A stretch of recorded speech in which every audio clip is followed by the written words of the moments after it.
북쪽과 남쪽으로 퍼져나갈지며 땅의 모든 족속이 너와 네 자손으로 말미암아 복을 받으리라.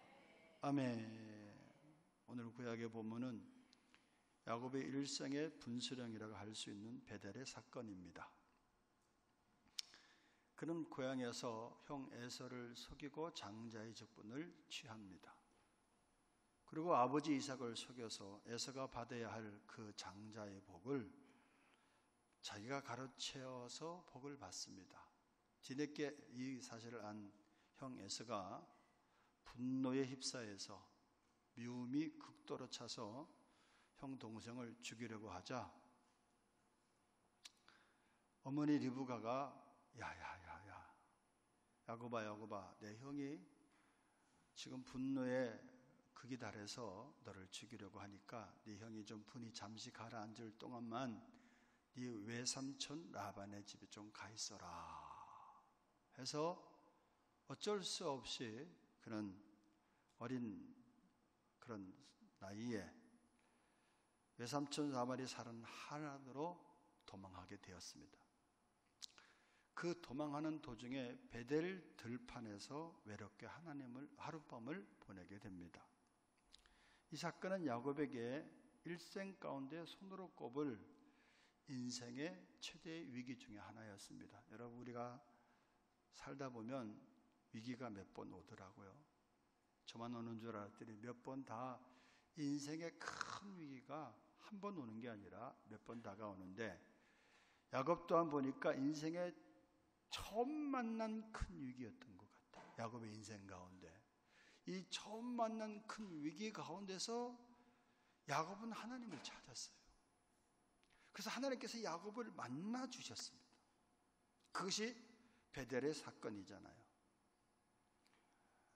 늘 어머니 치맛자락을 붙잡고 어머니 그늘 밑에 살던 그 연약한 야곱이, 나가 빠진 야곱, 고향을 떠나서 머나먼 하란의 길로 간다는 그 길이 막연한 길이었습니다. 교통이 발달했습니까? 뭐가 발달했습니까? 불안하게 짝이 없는 그 먼 길을 가는 도중에 베델 언덕에서 하룻밤을 유숙하면서 불안과 공포와 외로움 속에서 밤을 보내다가 기도했을 거라고 생각이 되었죠. 기도하다가 잠을 깜빡 잠이 들었는데 꿈을 꾸게 되었습니다. 그 꿈이 어떤 꿈이었느냐? 여러분 잘 알다시피 하늘이 열리고 하나님과 그 야곱 사이에 뭐가 있느냐 하면 사닥다리가 쭉 놓여 있는 거예요. 뭐가 놓여 있다고요? 사닥다리가 쭉 놓여 있어. 야곱과 하늘을 연결시키는 사닥다리가 쭉 놓여 있는데, 사닥다리만 놓여 있는 게 아니라 천사가 그 사닥다리를 오르락 내리락 하고 있는 희한한 광경을 목도하게 되었습니다. 그때 하나님이 음성이 들렸습니다. 하나님이 야곱에게 말씀했습니다. 나는 아브라함의 하나님, 이삭의 하나님, 그리고 너의 길을 보호할 너의 하나님이시다 라는 이 음성을 듣게 됩니다. 잠에서 깬 야곱은 감격에 넘쳐서 자기가 베고 있던 돌베개를 세워서 기름을 붓고 하나님 앞에 서약하기를, 하나님, 약속대로 꿈에 나타나신 말씀대로 나의 길을 보호해 주신다면 제가 돌아올 때 이 돌로 하나님의 성전을 세울 것이며 얻는 것에 11조를 하나님께 드리겠습니다 라고 고백합니다. 실로 이 베델의 경험은 야곱의 일생을 지배했던 그의 생활의 근본이 된 사건이 아닐 수가 없었습니다. 그가 그 후에 여러 가지 어려운 일을 만나게 되잖아요. 또 인생의 위기를 여러 번 만나게 되잖아요. 그런데 그 위기를 만나게 되었을 때 오늘 베델의 사건이 하나님을 첫 번째 만나서 거듭나게 된, 하나님을 경험하게 된 아브라함의 하나님, 이삭의 하나님이었었는데 그 하나님이 야곱 자신의 하나님이 된 겁니다. 그래서 우리는 하나님을 뭐라 부르죠? 아브라함의 하나님, 이삭의 하나님. 누구의 하나님? 야곱의 하나님이 되어주신 겁니다. 그 하나님이 이제는 저와 여러분의 하나님이 되어야 될 줄로 믿습니다. 야곱의 하나님이 되어주셨어요. 야곱이 하나님을 지식으로 듣던 하나님을 실체로 만나게 되어서 거듭나게 되었다는 말씀입니다. 그 경험이 일생을 좌지우지했어요. 많은 어려운 끝에서도, 넘어짐 속에서도 또다시 일어설 수 있었어요. 또다시 하나님을 붙잡을 수 있는 그런 원동력이 될 수 있었다라는 말씀입니다. 여러분, 예수님을 믿는 사람들은 대부분 베델의 경험이 있는 줄로 믿습니다. 특별히 우리 교인들은 베델의 경험이 반드시 있어야 돼요. 만약에 아직도 이 중에서 하나님을 만나는, 거듭나는, 하나님을 체험하는 그 베델의 경험이 없다면 여러분 기도하셔야 됩니다. 하나님 아버지, 저 좀 만나주세요. 저 좀 만나주세요. 우리 어머님의 하나님, 목사님의 하나님, 우리 할아버지의 하나님, 우리 와이프의 하나님이 아니라 나의 하나님이 되어 주시옵소서. 우리의 부모님의 하나님이 아니라 내가 만나는 나의 하나님이 되게 해 주시옵소서. 그렇게 반드시 기도하셔서 오늘 이번 한 주간 동안 하나님을 만나는 베델의 사건이 있어지시기를 주님의 이름으로 축원합니다. 하나님을 체험하는 경험이 굉장히 중요합니다. 왜냐하면 야곱처럼 인생의 어려움을 당했을 때 낙심하고 실망하고 넘어질 수 있어요. 너 실제로 넘어집니다. 그래 넘어졌다가도 다시 회개하고 돌아올 수 있는 그 원동력은 뭐냐? 하나님을 처음 만났을 때 베델의 경험이 있기 때문에 또다시 돌아서는 겁니다. 또다시 일어서는 겁니다. 또다시 하나님을 바라보는 겁니다. 저는 고등학교 1학년 때 예수님을 영접했어요. 그리고 고등학교 3학년 때 성령 세례를 받았습니다. 그 고등학교 1학년 때 하나님을 만나고 고등학교 3학년 때 하나님을 깊이 체험한 그 경험이 제 일생 가운데 큰 원동력이 되었어요. 저라고 여러분 의심이 없겠습니까? 갈등이 없겠습니까? 어려움이 없겠습니까? 위기가 없었겠습니까? 근데 그런 위기를 만났을 때 그래 맞아, 그때 하나님이 나를 만나주셨지. 그때 하나님이 나를 깊이 만나주셨고 내게 음성 들려주셨지. 내게 말씀하셨지. 그때 내가 이렇게 하나님을 만났었지. 그래 내가 다시 일어서자. 그 경험이 야곱이 인생의 위기 가운데 만난 베델에서 만난 하나님을 만난 그 베델의 사건, 그 경험이 야곱의 일생의 큰 원동력이 된 것처럼 저도 이렇게 보니까 고등학교 1학년 때, 고등학교 3학년 때 예수님을 체험했던 그 체험이 제 인생의 큰 원동력이 되었다라고 고백하게 됩니다, 여러분.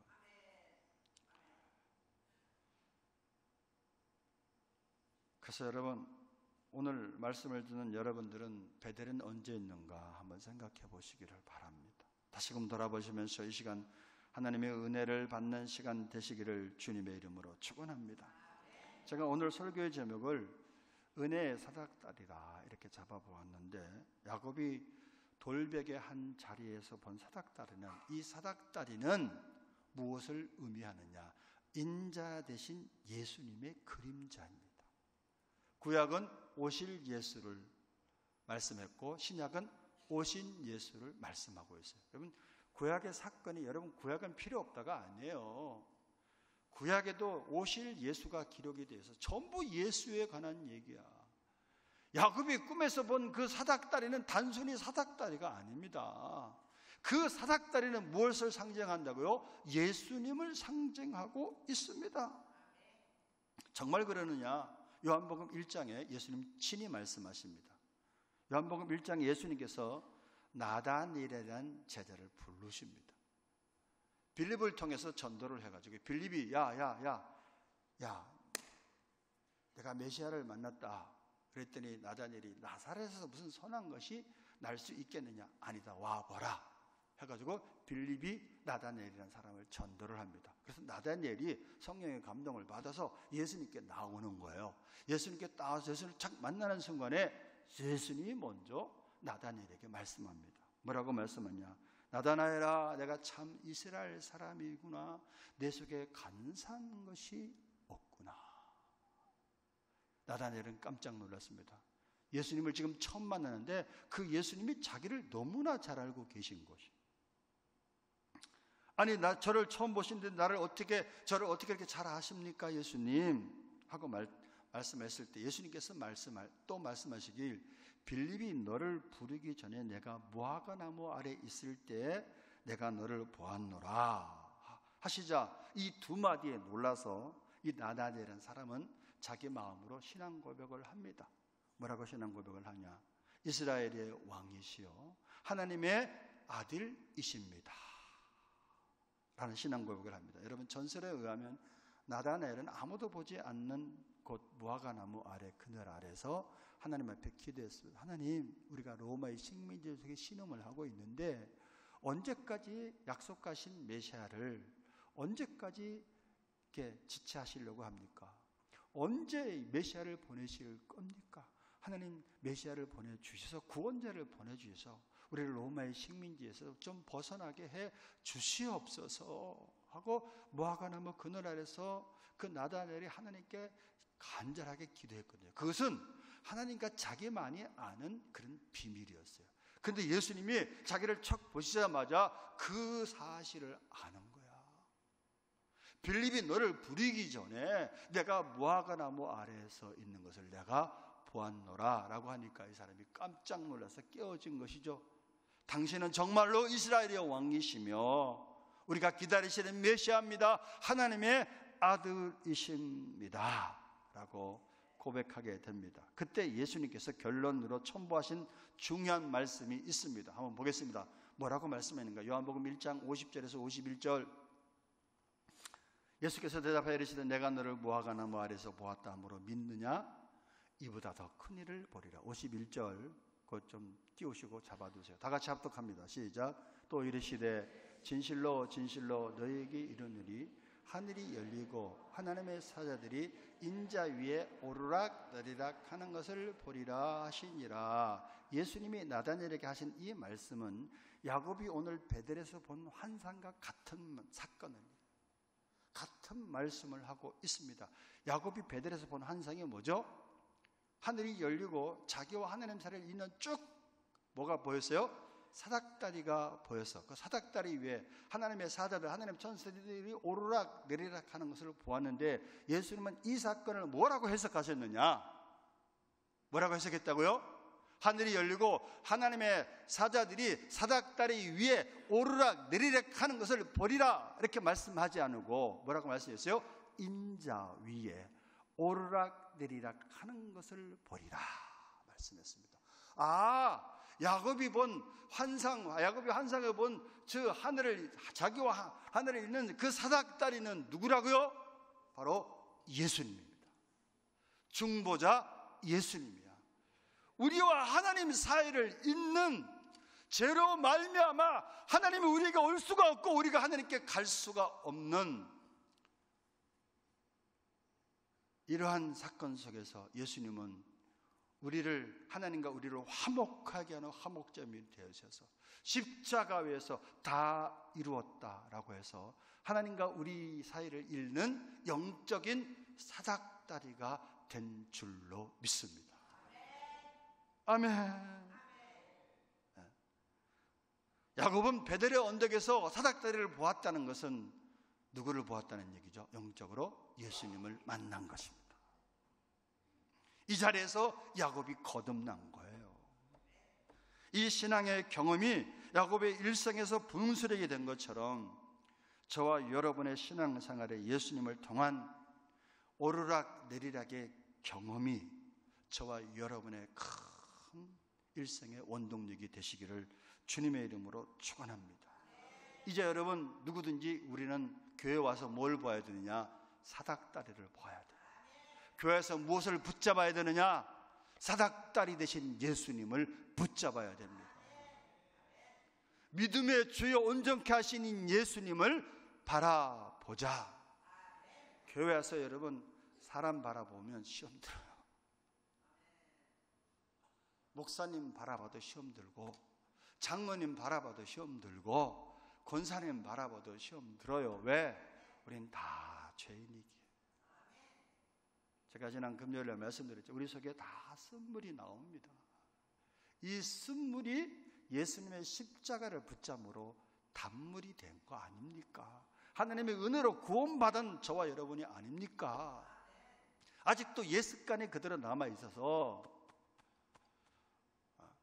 우리가 사람에게 덕이 되지 못하는 삶을 살 때가 솔직하게 있습니다. 그래서 여러분, 우리는 교회에 올 때마다 우리 자신의 있는 그 모습 그대로 가지고 나와서 믿음의 주요 온전하게 하신 예수님을 바라보셔야 돼. 십자가를 내 심령에 꽂아야 돼. 그래야 이 쓴물이 단물이 될 줄로 믿습니다. 교회 와서 십자가를 붙잡아야 돼. 십자가 든든히 붙잡고 날마다 이기며 나가세. 머리에 면류관 쓰고서 주 앞에 찬양할 때까지. 아시잖아요. 예수는 우리를 하시는 주시니 그의 피 우리를 눈보다 더 희게 하셨니. 교회 와서 십자가 바라보세요. 교회 와서 십자가 붙드세요. 야곱이 환상 중에 본 사닥다리는 예수님이셨구나 라는 사실을 깨달으셔야 됩니다. 사닥다리는 하늘과 땅을 연결하는 유일한 길입니다. 사닥다리는 십자가를 상징하고 있습니다. 그렇다면 그 사닥다리 위에 천사가 어떻게 하고 있다고요? 오르락 내리락 하고 있다는 의미는 무슨 의미냐? 사닥다리는 예수님이야. 중보자가 되었어. 그럼 천사가 오르락 내리락 하기 위해서는, 오르락은 저와 여러분의 기도를 의미합니다. 우리가 믿음으로 예수님의 이름으로 기도하지 못했던 죄인이 예수님의 이름으로 기도할 수 있는 의인이 되었잖아요. 하나님의 자녀가 되었잖아요. 그래서 예수님께서 이렇게 말씀하십니다. 지금까지는 너희가 내 이름으로 아무것도 구하지 아니하였으나 이제부터는 내 이름으로 무엇이든지 구하라. 그러면 내가 시행하리라. 할렐루야. 교회 와서 예수님의 은혜의 사닥다리를 붙잡고 십자가를 붙잡고, 하나님 제가 왔습니다, 이렇게 기도하셔야 됩니다. 그 기도를 천사가 붙잡고 올라가는 거예요. 누구에게? 하나님께. 기도의 향불을 피우는 거예요. 그 향이 하늘나라로 천사를 통해서 올라가는 겁니다. 우리가 하나님 앞에 예물을 드리잖아요. 이 예물 주님 받으세요. 천사가 그 예물을 받으시고 하늘나라로 올라가서 하나님 앞에 보고하는 거 아니겠습니까? 그래서 기도란 땅을 향하고 사람을 향한 우리의 시각과 마음이 살아계신 하나님을 바라보는 거예요. 그게 기도의 첫 번째입니다. 믿음으로 하나님을 바라보는 거야. 사람과 환경을 바라보던 그 눈과 마음이, 여러분, 어떤 의미에서 예배는 교회에서 출발할 때부터 예배 시작된 거야. 옷을 입을 때부터 예배가 시작된 거야. 그래, 내가 오늘 주일날 교회 가지. 준비된 마음으로 벌써 교회 주님을 바라보면서 나오는 것부터 이미 예배가 시작된 겁니다. 지금 누구를 바라보고 있죠? 살아계신 하나님을 바라보고 있잖아요. 바라보는 것 자체가 기도입니다. 그리고 이제는 우리는 예수님의 이름으로, 사닥다리 되신 예수님의 이름으로 구하고 찾고 두드리는 겁니다. 그럴 때 천사가 우리 기도를 붙잡고 한 걸음 한 걸음 한 걸음 올라가게 될 줄로 믿습니다. 미라가족 여러분, 위를 바라봅시다. 믿음의 죄 온전케 하시는 이 예수 그리스도를 바라보는 삶을 살기를 바랍니다. 사람은 위를 바라보는 존재입니다. 하나님을 바라보는 존재입니다. 만일 먼저 올라가서 하나님을 찾고 하나님을 만나 뵙는 이것이 우리 생활의 중요한 요소인 것을 깨닫고 오르락에 힘쓰는 저와 여러분 되시기를 주님의 이름으로 축원합니다. 7월 7일부터 밤 9시에 열흘 작전 기도회가 또다시 시작합니다. 1년에 4번 하는데 밤 9시 열흘 작전 기도회를 많이들 참석하셔서 오르락을 통해서 하나님의 은혜를 구하고 하늘 문이 열어지는 놀라운 축복이 있어지기를 주의 이름으로 축원합니다. 한국교회가 심각한 위기를 당하고 있습니다. 왜 그러냐 하면은 지금 800만이라고 하는데 1000만에서 800만, 제 생각에는 800만도 더 안 될 수 있어요. 그런데 한 10년 정도 지나면 300만 명으로 줄어든답니다. 왜? 다음 세대가 없기 때문에. 교회학교 아이들이 없어요. 지금 교회학교가 무너지고 있습니다. 교회학교 무너지니까 청소년부는 저절로 무너질 것이야. 아이들을 안 낳습니다. 생육하고 번성하라고 했는데 하나님 말씀에 불순종하잖아요. 생육하고 번성하십니까? 아이들을 안 낳는 사람도 많고 자녀를 한 명만 낳는 사람도 많아. 여러분, 이 인구가 하나님 말씀이 진리야. 사람이 많아져야지 대국이 되는 거야. 이슬람이 여러분 지금 세계를 지금 다 점령하고 있는 게 왜 점령하는 줄 아세요? 지금 유럽은 이슬람이 거의 점령했어. 프랑스, 말만 프랑스지 실제로 여러분 프랑스의 국민들이 누가 많은데 회교권 사람들이 많습니다. 그 사람들의 정책이 뭐죠? 다산 정책이야.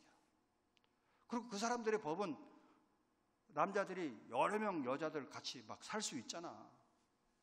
일부 다처제란 말이에요. 그러니까 자식들을 막 주렁주렁 놓는데 그 돈들을 오일 달러 중동에서 그 오일을 통해서 돈을 다 후원하는 거야. 자녀 하나 놓으면은 돈을 얼마 준다 하니까 자녀들을 마음껏 놓는 겁니다. 마음껏 놓아. 미국을 누가 점령할 것 같습니까?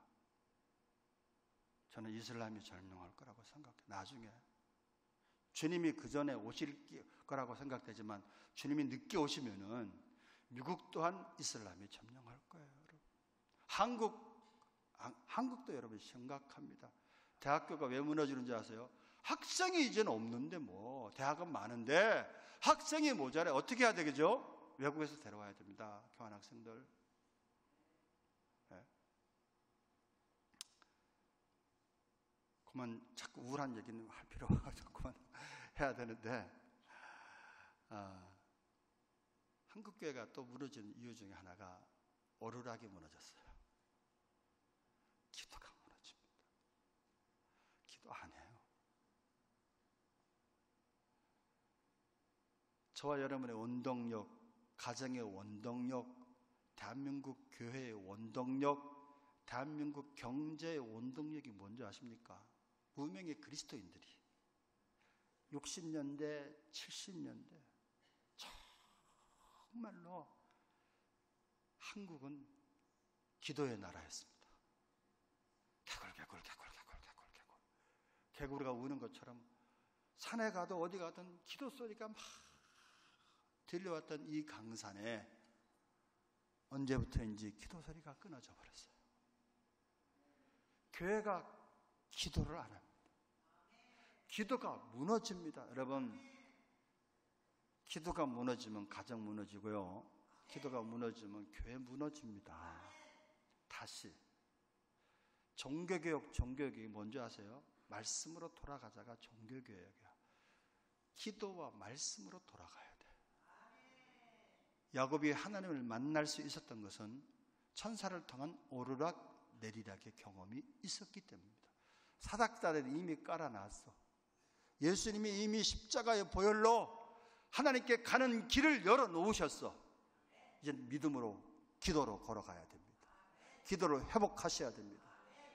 그래서 여러분 특별히 밤 9시 기도에 이번 기도에 많이들 나오셔서 기도를 회복할 수 있는 계기가 되기를 주의 이름으로 축원합니다. 두 번째, 내리락은 무엇을 의미하느냐 이제 아시겠죠? 위로부터 내려오는 하나님의 계시와 은총을 의미합니다. 하나님의 말씀을 의미합니다. 여러분, 예배 요소가 뭐죠? 지금 드리고 있어, 올리고 있어. 하나님 우리에게 뭘 주시죠? 기름 부으심을 주시고 말씀을 주시고 보이지 않는 은혜를 주시는 거예요. 이 예배도 벌써 오르락 내리락이 있어. 예배를 드리는 근본은 예수님의 이름으로 우리가 예배를 드리는 줄로 믿습니다. 내려온다는 것은 하나님께서 인간 세계를 향해 내려온다는 그 말씀입니다. 다시 말씀드려서 하나님의 은혜가, 하나님의 계시가, 하나님의 응답이 우리 심령 가운데 내리는 사실을 가리킵니다. 오르락이 기도라고 하면 내리락은 하나님이 주시는 기름 부으심, 하나님이 주시는 하나님의 말씀인 줄로 믿습니다. 일용할 양식인 줄로 믿습니다. 창세기 28장 16절에 보면 잠을 깬 야곱이 하는 말이 여호와께서 과연 여기 계시거늘 내가 알지 못하였도다. 이것은 어떤 의미에서 야곱이 신앙적으로 독립하는 순간이었다고 할 수 있습니다. 그때까지 야곱은 집에서 아버지 이삭이 브엘세바에서 제단을 쌓고 하나님께 제사를 드리던 광경을 지켜보던 사람에 불과했습니다. 다시 말하면 여호와 하나님은 자기 아버지 이삭의 하나님일 뿐이었습니다. 그리고 하나님은 이 브엘세바라 불리는 그 지경에 국한되어 있던 하나님인 줄로만 생각했어요. 그런데 자기가 환난을 만나보니까 인생의 위기 가운데 하나님께 기도하다가 잠이 들었는데 하나님이 자기를 만나주신 거예요. 하나님께서 과연 여기 계시거늘 내가 알지 못했습니다. 이 소리는 뭐죠? 하나님이 우리 아버지 이삭의 하나님인 줄만 알았고 우리 조부 아브라함의 하나님인 줄만 알았는데 그 하나님이 나의 하나님이셨네요. 하나님이 저 하늘나라에만 계신 줄 알고 브엘세바에만 계신 줄 알았는데 하나님이 여기도 계셨네요. 제가 고3 때 성령 세례를 체험하면서 주님이 내 곁에 계신 것이 깨달아졌어, 믿어졌어, 느껴졌어. 그때 제가 주님 앞에 이렇게 기도했어요. 예수님이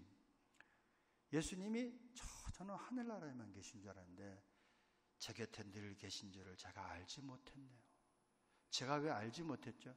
제 곁에 계신 것인 줄을 왜 알지 못했습니까? 제 마음으로 응답하기를 너 죄로 말미암아 네가 나를 보지 못했을 따름이야. 그러나 내가 너와 늘 함께 있었단다.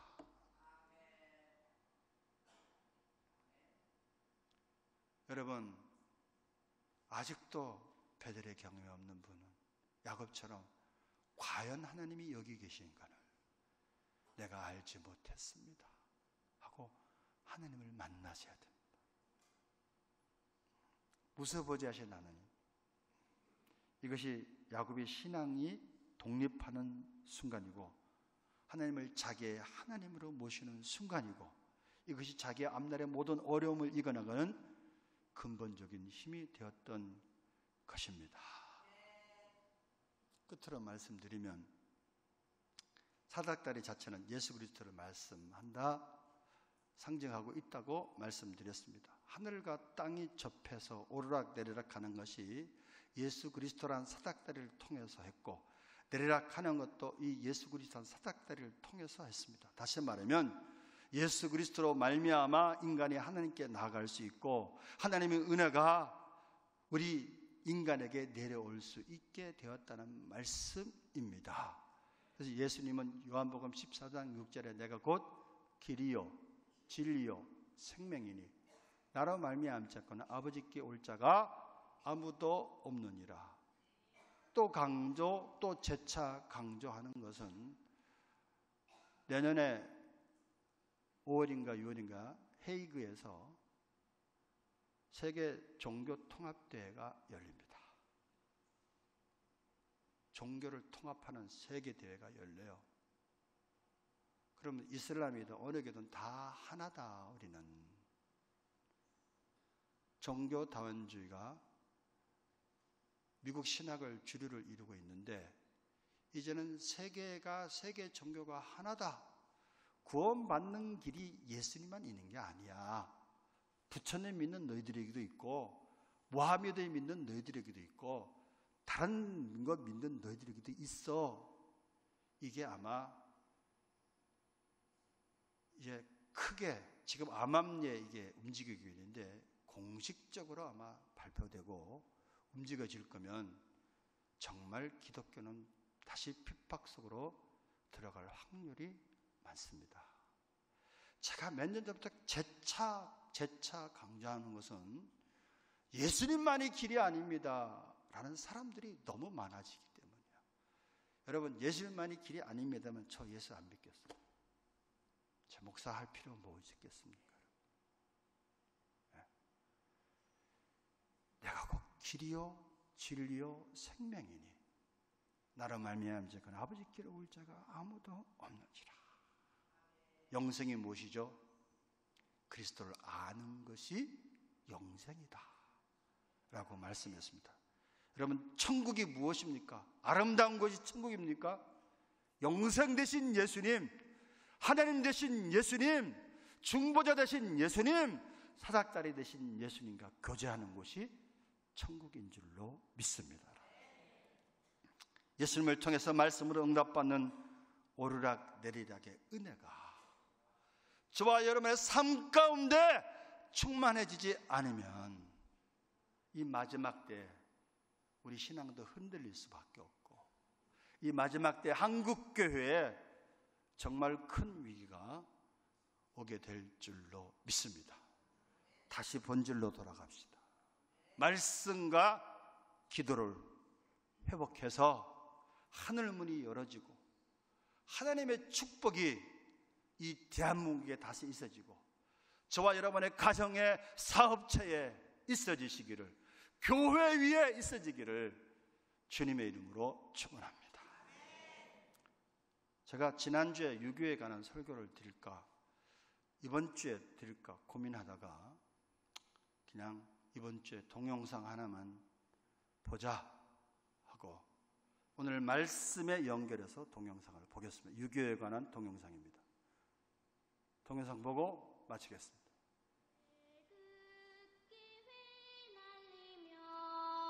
6월 25일이 며칠 전에 지났습니다.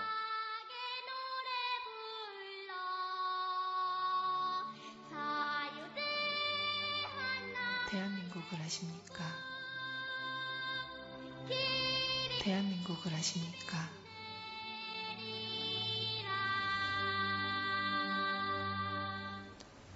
이 한 장의 사진처럼 전쟁으로 모든 것을 잃었습니다.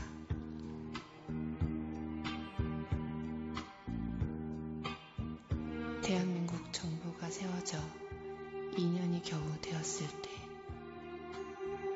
전쟁은 어린아기 같은 신생 국가에는 너무도 가혹했습니다. 수도 서울은 3일 만에 함락이 되었고 살기 위해 갈 곳을 알지 못한 채 어디론가 가야만 했습니다.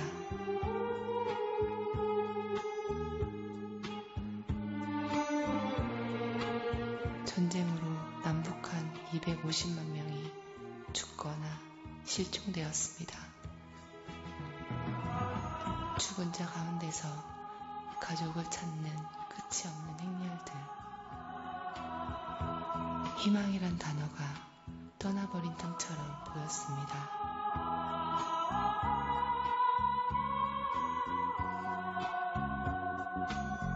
좁은 국토는 두려움에 찬 피난의 행렬 뿐이었습니다.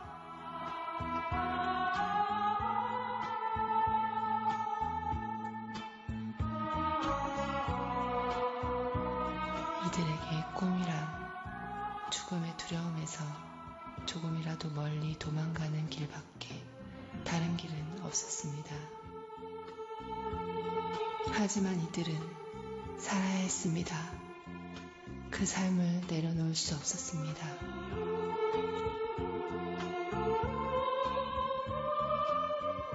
내일이 비록 보이지 않아도 절망 속에서 내일을 기다렸습니다.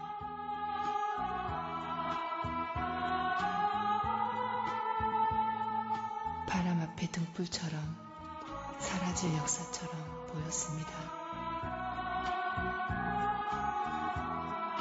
전 국토가 난민촌이 되었고 이들에게 꿈이란 오직 굶지 않고 하루를 넘기는 것이었습니다. 당시 태국 220불, 필리핀 170불, 한국의 국민소득은 고작 76불.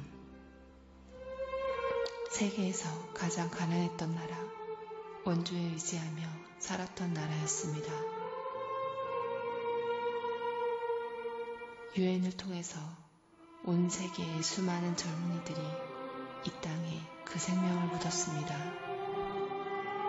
세계 전쟁 역사상 유일하게 모든 대륙에서 다곤인을 파송하여 도와주었습니다. 63개 국가에서 도와주어 살아난 것입니다.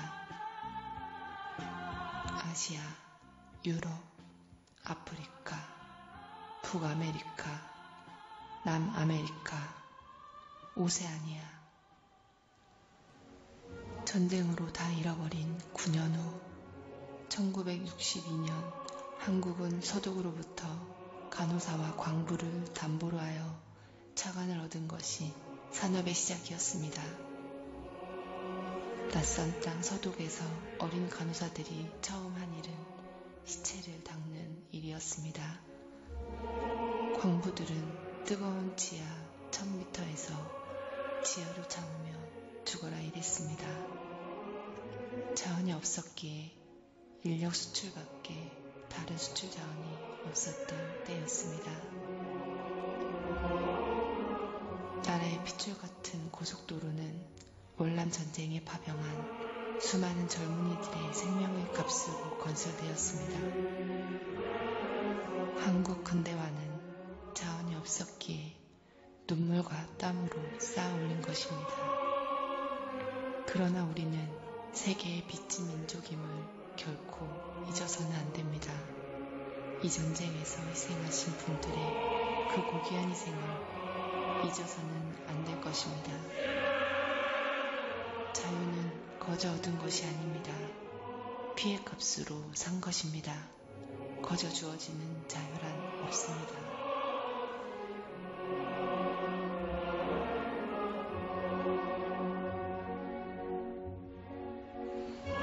그 후 60여 년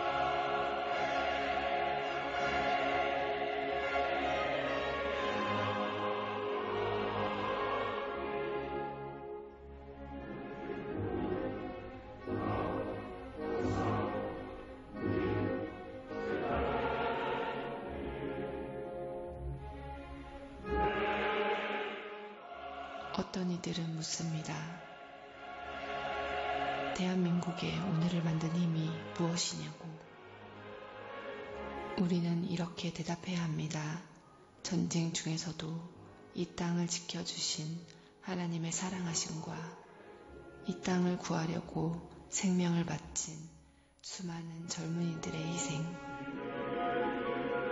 대한민국이 걸어온 역사는 약한 자를 들어서 쓰시는 하나님께서 이 땅을 쓰시기 위해서 우리에게 오늘을 주심을 우리는 믿고 있습니다.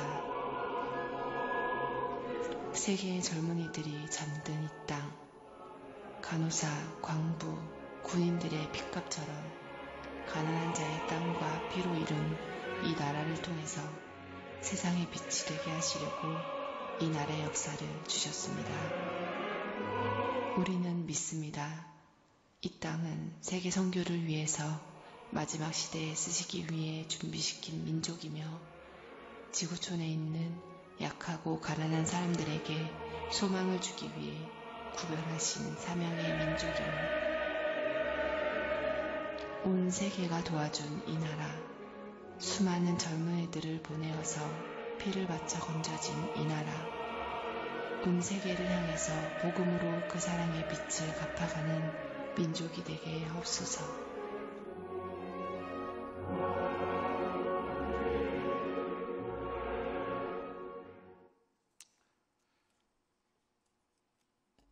야곱이 인생의 절망 가운데서, 위기 가운데서 하나님을 바라보고 하나님을 만나서 전화위복이 된 것처럼 대한민국이란 나라가 전혀 소망이 없는 6.25 전쟁 이후에 그야말로 비참하게 없는 그런 나라였는데 하나님이 복음의 빛을 우리에게 비춰주셨습니다. 교회가 살아나기 시작했습니다. 교회가 기도하기 시작했습니다. 많은 젊은이들이 일어나기 시작했습니다.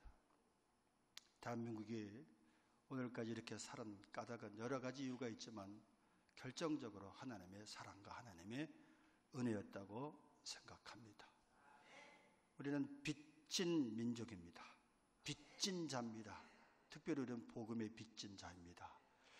감사하게도 대한민국 사람들이 안 들어간 나라가 없어요. 참 희한합니다. 하나님이 기쁘신 뜻이 있는 줄로 믿습니다. 마지막 때 이 선교의 사명을 감당하라고 저와 여러분을 크게 사용하실 줄로 믿습니다.